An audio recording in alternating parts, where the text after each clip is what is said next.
DonInLondon, hello. It's 20th of October and my video is all about recovery. Recovery from addiction to either substance or behaviour. My addictive substance, most self-harming one, alcohol. And equally behaviour around people, places and things. Wanting to be with the right people, right work, right career, right relationship, right girl, right time. Wrong person, me, when I was drinking. Not really sure who I was. So these days, learning who I am on a daily basis. So by the end of today, I'll know a little bit more about me. And I will never know the complete picture because it's incomplete until the end. And I don't know when that is. It could be today, tomorrow, next week, next month, next year, or a few years hence. I know there's less time on the clock. And that's just the way it is. Though I'm not frightened by it. But at the same time, fear will be part of my life, and fear was part of the reason why I drank all those years. Over 35 in fact. So a prestigious career in careering about, all over the place, trying to be what I thought I ought to be, and trying to be the person you wanted me to be. So these days, a little bit more balance in there. Helping people, understanding me a little bit better as well, as each day passes. So, sober today. That's all that matters. If I'm sober today, the rest of life can happen as it will. I can make plans, be a part of life, be included, where it is appropriate and possible to be included. So, I don't deserve anything. I set my expectations to zero each morning, so I may not find myself in a resentful state by the end of it. So, what is it? Thursday. Make my video, talk to people, share some stuff, make sure family are alright. That's my mum, my sister, who also give me news about my brother and his family and how they're doing. So we keep in touch. We keep in touch with what is working for us. Just for today. So 24 hours is all that is required to find sobriety. But sobriety won't make your life better. Life can just simply get better or worse as life is. So there are no guarantees, being sober, that you won't have the rest of the world and everything in it to contend with. All I know is, for me, contending with the world as it is, and living real life, reality, on life's terms, by which I mean simply being a part of, and making choices based on good feelings and good thinking, as best it can be. And when I don't know, or I'm not sure, get help. There is nothing wrong in asking for help. So if anybody ever says to me these days, a man of your age ought to know those things by now, the simple answer is, well, a man of my age hasn't had that life experience, so I don't know, and I'm asking for help. And I was always frightened of being found out as not good enough. I spent a lifetime under the cosh of alcohol, now I realise, trying to make good. And it was hard work. Harder than not drinking, as if I'd ever realised it would be so. Because the first drink in my life did the damage. It fixed me, it made me feel happy. And I was very, very young, only a few years old. Not even into my 10s or teens. And it set a pattern which I followed. And I followed it happily because I saw everybody around me doing exactly the same thing, drinking themselves silly and into oblivion as part of happiness. But I also saw the rage of drink as well as a youngster and what it did. So maybe I ought to have paid attention more. But if you're frightened and you want a way out and you want to curb those feelings of fear, alcohol is a good coping strategy to start with. But then it leads to dependence and, in the end, addiction.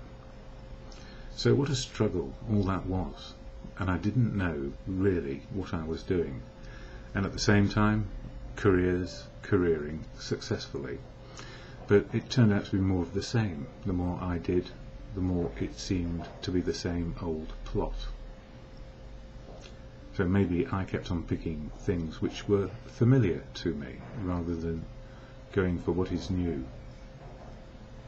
I could spend a lifetime trying to analyse it, but it wouldn't do any good.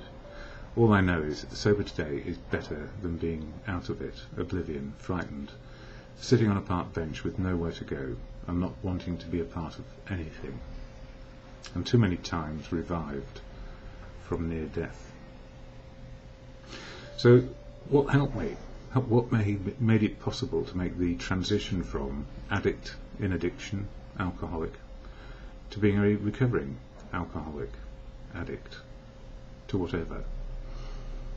Well, simply I needed to ask for help, and that was my moment of clarity. I couldn't do it on my own. Self-will had failed, self-will had run riot, self-will had left me completely alone and not wanting to engage in life. So I phoned up a professional who helped me get dry in a drying out clinic, a charity clinic somewhere in London, and then the rest happened. I was beleaguered and bewildered by life, but I found they recommended a fellowship to help me, and that fellowship is AA, the most imperfectly perfect fellowship I've ever found, because on any given day of the fellowship, what you see is what you get. And sometimes what you see and what you get are wonderful suggestions and help and wisdom from people sharing their experience, strength and hope. And because what you see is what you get on a daily basis, sometimes you will encounter people who are definitely not very well and will have a lot of things to say. They may appear sober and happy, joyous and free, but in truth they may be just sitting there thinking that rather than doing it. So what I know about fellowship is not only what you see is what you get, it's what you do next which is important. And the fellowship has 12 steps to help an individual be open, honest and willing to change, which means we get back humility. It's okay to be a learner again, and it's okay not to know, and ask for help. And the fellowship works in unity, service and recovery. So what you see is what you get on a daily basis in the fellowship. It's not promotion, it can't fix you, it can help you find a path back on your journey of life, or get back on the path and journey of life sober, so you have freedom again to choose. And in those freedoms are open, honest and willing to change with humility. We're not setting out to rule the planet, we're setting out to be a part of what is going on. And I make that clear. And the other thing I need to make clear is I never speak for AA. The fellowship as it is what you see and what you get on a daily basis. Today is what you get. It can be horrible, or it can be wonderfully horrible, or it can be horribly wonderful. People talking about their real life experiences. And within the fellowship everyone is different and diverse, has a different background, comes from all walks of life. But one similarity binds us together, and that's a desire to be sober today. Or at least you get to be in a place of desiring to be sober if you stick around long enough. Don't forget, the fellowship is the very last place an active alcoholic wants to be, because they're actively drinking themselves to death. Normally that's where we get to. So it's a bit of a shock to the system, and denial and giving up our best friend, a substance, alcohol, can be tremendously difficult, nigh on impossible on our own. We may give up the drink on our own for a while, but we go mad, because life is difficult and we don't know how to cope without a drink inside us. So many very successful people coped by drinking to blot out reality and live in the good bits of life and ignore the horrible bits of life, where probably more learning makes us stronger people. So the fellowship of AA has helped me. I don't speak for it, I share about it, because it makes me able to live life sober. So as a consequence, I'm sharing my experience, strength and hope of how fellowship helps me and what seems to work on a daily basis, the 12 steps. And October the 20th, just another day in recovery. Or, thankfully, if I get to bed tonight without a drink, it's been a good day, but horrible things may happen, or good things may happen, as life is. And so far, in the last year, I think I won about £10 on the lottery. and invested a lot in good causes as a consequence of playing it. We have to watch what we do. Behaviour. £1 a week is not a bad idea. £2 a week is not a bad idea, but if it gets to be more than that, habit forming and then back into another addiction, it could be a problem. So I hope I'm addicted to the idea of sobriety these days.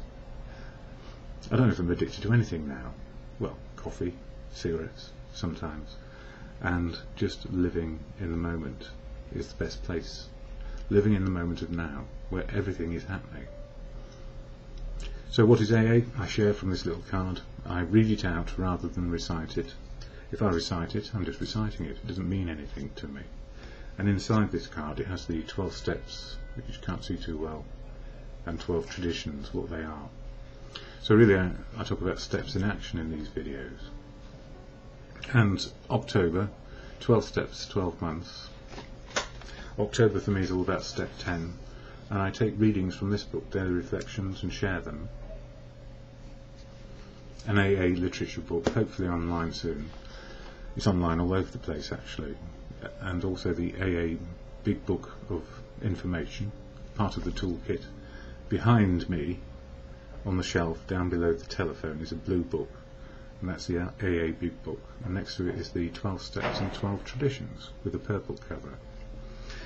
So I share from all of these things and how it impacts on my life and what it means to live the steps. Actually, it means I live life with an understanding of my part in it and what I may do and what I may not do, what I can do, what I can't do, learning all those things, having to keep on learning life. And it's much better than taking a drink, because when I gave up drink there was an empty cap. The oddest things can happen. If you have emptiness in your life, you can fill it with nonsense or sense. And I don't know what I filled mine with the first few months. It was just going to meetings because I was frightened of me, being alone with my thoughts, all the old stuff, how it used to be, how it was. And then in a square room with a microwave, a fridge, a bed, and a hell of a lot of noise from people around me drinking, drugging, and not able to cope at all. And I lived on a back landing, and people used to fall through my door regularly unless I put a chair against it, because they fell down the stairs straight through my door and into my small room. And when they weren't doing that, the mice came in to share time with me. And I've had mice where I live now, it just makes me laugh. A very large gentleman came with a bag full of stuff to help me deal with my mice. Well, they're not mine, they belong to me and my neighbours and the landlord. Anyway, it's being dealt with, and I'm glad about that. So AA, what is it? Here is the AA preamble, followed by a bit of stuff from Daily Reflections and my thoughts. Alcoholics Anonymous is a fellowship of men and women who share their experience, strength and hope with each other, that they may solve their common problem and help others to recover from alcoholism. So that's it. We share and try and work out how to keep in recovery. The only requirement for membership is a desire to stop drinking. So if you have a desire to stop, or are developing a desire to stop, which is where I got to when I got to fellowship, I just didn't know what to do with myself. It was all itchy, scratchy and horrible. The good news was there were no laws, regulations, obligations or rules to follow. You just turned up to be yourself and join in if you felt like it. And joining in is turning up. And anything more than that is up to you. There are no dues or fees for AA membership. We are self-supporting through our own contributions, which means you don't have to pay for it if you haven't got any money, and we don't take money from outside sources either, because to do so would compromise and maybe make money an issue. So the fellowship is about today, basically, and there's a prudent reserve to pay the rent, tea, coffee and biscuit money, and some literature and admin costs, but issues of money should never be part of this. So no rules, laws, regulations, obligations, and free and money is not the issue. Sobriety is the issue. AA is not allied with any sect, denomination, politics, organisation or institution, does not wish to engage in any controversy, neither endorses nor opposes any causes. So the fellowship is not about anything other than sobriety. But everybody in the fellowship has affiliations and will spend time endlessly talking about them in relation to their sobriety. And some people in the fellowship are atheist, some are agnostic, some are believers in God. And we all have a higher power, which is the wisdom of everyone, in my opinion.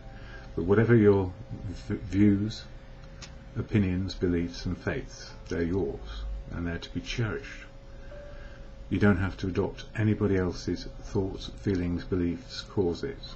So if anybody is saying, you've got to do it my way, tell them to bugger off, in the nicest possible way. Or say, thank you for your thoughts, I have my path. Our primary purpose, therefore, is to stay sober and help other alcoholics to achieve sobriety. And what I try and do in these videos is share realism. And I was listening to a video from a new person coming into fellowship recently, and they had encountered one of those meetings where there are few people there. They have a very rigid structure for their meeting, which is their meeting. And being a newcomer coming into that, you're very hard pressed to understand what on earth is going on. And a little knowledge is a dangerous thing. So as we are a newcomer and we encounter hard-nosed, old traditional ways of running a meeting, not the fellowship, running that meeting, because what you see is what you get on a daily basis, you can think, my God, what are these people? Or who are these people and what planet are they living? It's not my planet. Answer, find another meeting. And as a newcomer, I went to newcomers meetings where people were brand new like me, and some a few years sober. And then other meetings where they talked about the 12 steps, and other meetings where they talked about the 12 traditions, and other meetings which were just general meetings, lest we forget, the joys of recovery, the courage to change, all sorts of titles. But I went to them all and looked at the people who were sober and happy and making good choices about their lives, and listened to them. And I also listened to the people who were complaining about their situation. And then I realised that sometimes happy people complain and unhappy people have good times. Depends on what day. Simple as that.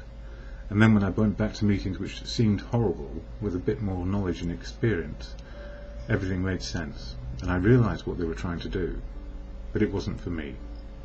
So some meetings help me, some meetings don't help me. And it's often the meetings which don't help me which tell me what's going on in my head, and why am I getting angry about it, or why am I unhappy about the way they run their meeting. I talk about they. Well, it's us, because I have a voice, and if I don't get on with something, I can always ask for a group conscience, and that's where the group decide what is the best path forward. And if I have a good idea and it's adopted, all well and good. And if it's a bad idea for that group, they'll say, no, you bugger off. And that's just the way it is. So it's an anarchic democracy. Some meetings we'll like and some meetings we won't. So go to those meetings which work for you. What I've learned, they all work. Because they tell me whether I'm happy about my situation or something is disturbing me about my situation. And usually it's because I'm frightened of something, fearing something, don't like something, see something impossible, and I don't know what to do. So meetings keep on helping me understand me. And these 12 steps of self-appraisal are the worst tool in the world to judge the world, because they're very precise and they're accurate, and you see the fault in everyone. But all we need to do is look in the mirror and deal with our own situation on a daily basis. Blimey, that took a long time to say, didn't it? Anyway, AA's daily reflection for today. It says, solace for confusion. Obviously, the dilemma of the wanderer from faith is that of profound confusion. He thinks himself lost to the comfort of any conviction at all. He cannot attain, even in a small degree, the assurance of the believer, the agnostic, or the atheist. He is the bewildered one. Guess who was a bewildered one, and still can be, on a daily basis? Yes, me. I like being bewildered. It means I don't know. And if I am bewildered, but not beleaguered, I'm doing all right, because I can ask, what's it all about? The concept of God was one that I struggled with during my early years of sobriety. Now this is what this is saying. I have my own opinion, which I should share. The images that came to me, conjured from my past, were very heavy with fear, rejection, and condemnation. Then I heard my friend Ed's image of a higher power. As a boy, he had been allowed a litter of puppies, provided that he assumes responsibility for their care. Each morning he would find the unavoidable byproducts of the puppies on the kitchen floor. Despite frustration, Ed said he couldn't get angry because that's the nature of puppies. Ed felt that God viewed our defects and shortcomings with a similar understanding and warmth. I've often found solace from my personal confusion in Ed's calming concept of God, the nature of things and the nature of life. I call that nature and providence, personally. And the concept of God is something a person needs to understand for themselves. It can be a mutual understanding based around a particular religion or faith. Or it can be just your own personal understanding of God in your life. I don't know that any other one would work.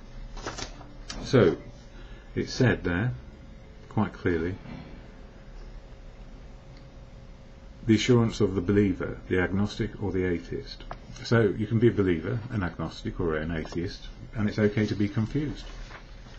I know I was, and still am sometimes. I think I've been a believer sometimes, an agnostic sometimes, and an atheist sometimes. My dad was quite an atheist and a drinker, a very hard drinker actually.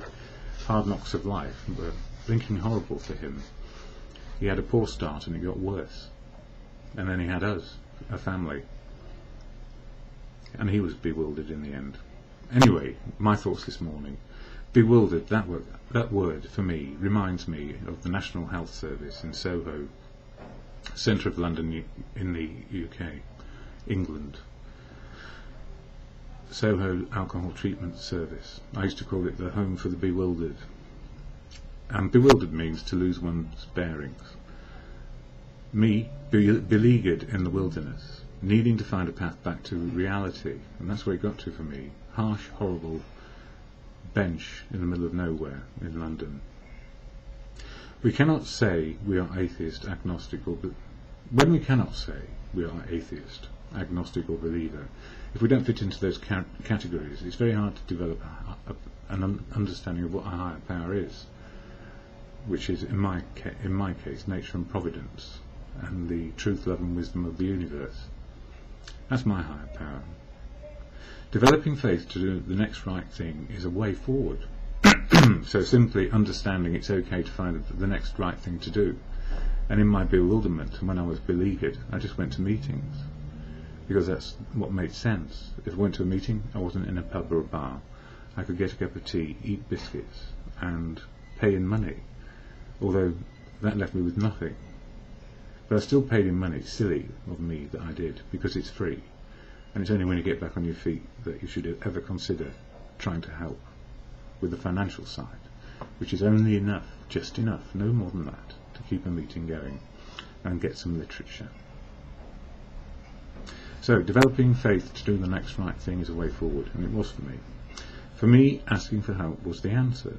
Faith in doing the next right thing. And humility, that's the ability to keep on learning, helped me develop courage and confidence no matter what the outcome. And I get freedom to choose today.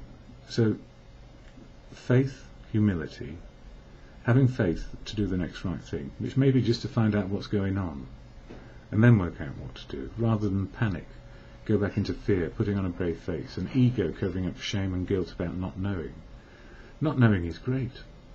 It's liberating. You walk into a new situation, I don't know what to do. Let's talk about it. Or I don't even know what's going on. I don't have the knowledge. I'm maybe not the right person. You need somebody who has different credentials to me, a different way of looking at life, different knowledge. So it's okay to be me, to be involved or not be involved, to be included or not included in whatever is going on. Simple faith in doing the next right thing. And it doesn't mean we don't deserve anything, and if we don't expect anything, we often find that life is better than we beyond our wildest dreams, because something good happens out of nothing. That's faith. So I was thinking about this, and with the 12 steps, there's step 6, which is about working on my deficits, where fear, brave facing and ego can come in, and going back to old attitudes and ideas that how dare it be like this? Why do I have to keep on learning things? I'm over 50. I'm over 55 now. My God, what is going on? I should know this, blah blah blah. The old head goes off. Rather than, so this is the way I explain it. The step 6, decision based on fear, a brave face with ego covering up shame and guilt, offers old insane outcomes, going back over the same old ground. The step 7 decision based on faith, courage and confidence, and help from our friends will yield a new outcome, a free choice. It might work out or not, as the case may be. We move on and let go as we learn. We move on, we let go as we learn with courage, faith and humility and confidence in asking, and then the next right step, whatever it happens to be. And the outcome is not the important thing, it's how we deal with it, because some things will work out and some things won't work out. It's like relationships. Having relationships in sobriety is marvellous, but like the old days, it doesn't necessarily mean the right girl or boy for you if you're a girl, or whatever your understanding of where you're headed. Whatever your relationship may be, it may not work out quite as you might anticipate or hope. But with faith we find out, and with humility we keep learning. And sometimes we just find, in my case, find the right girl with the right credentials and all the rest of it, yet we just have a fundamental disagreement on living in the now. They were living in tomorrow and I was living in today, and I didn't want to go back to history of always trying to be something I'm not. So we parted company, and that's good for her, because she's probably very happy where she is now, and I'm very content where I am now, and I'm open to new possibilities. Mind you, time's running out, so got to be careful. The previous years, I won't do them all because it just makes it too long, but from last year, humility for me means learning life every day. There is acceptance in knowing I work at life. Serenity is in the action today. So it's not about the outcome, it's doing things and seeing what happens. And there's serenity in there, what I can do and what I can't do. We understand what we can do, what we cannot do, as we are part of life, included, loved and with choices open to us in our current situation. It doesn't mean it's always going to be the same. At one with life and in the universe in the moment of now. I love that. Not because I wrote it, but because I was able to write down feelings and thoughts which have been shared with me. So nothing is new. Maybe just the way I put it down in that moment. And again last year or a previous year, a calming concept of God. Sober, I feel able to trust the wisdom of many with experience, strength and hope of recovery. We have an inner voice of good conscience. When it's working in courage, faith and confidence, we have an inner voice which will sustain us to keep on learning life. In the fellowship with wisdom and a good conscience, my actions in the world are influenced to be open, honest and willing to change. A learner today. And I think I've covered attraction versus promotion and knowing the difference. AA is what you see is what you get on the day that you're there. Sometimes wonderful, sometimes horrible, sometimes wonderfully horrible, because it really pulls us to pieces and then reconstructs us a bit. And horribly wonderful, because we come out of the horror of a situation and see a path forward, just a simple step forward, which will help us deal with panic, pain, fear, all those things, which are normal for people. Every feeling is normal. Pushing it away is not good. Even if you feel it's appropriate to do it in the moment, I'll deal with that later because I've got to get this done. You're building a mountain or starting a molehill, which can become a mountain if you don't deal with it, and that's what I did. I spent 35 years careering, creating mountains of feelings which I pushed away, and then in the last few years I've been able to resolve as best I can, and then resolve my emotional state as I go along. AA, an emotional, spiritual program. Emotional, all about feelings. Spiritual, all about reality. Everything is spiritual. The quality of the spiritual experience is as it can be. So if everyone looked for a higher level of consciousness and spiritual attainment, I don't know whether there is or there isn't, clarity, reality, that's real spiritual. Nuts and bolts and guts, blood and gore, cake and sugar, cake and whatever, ice cream, all is spiritual. It's the impact it has on us and how we process where we are, how we feel about it, and what we do.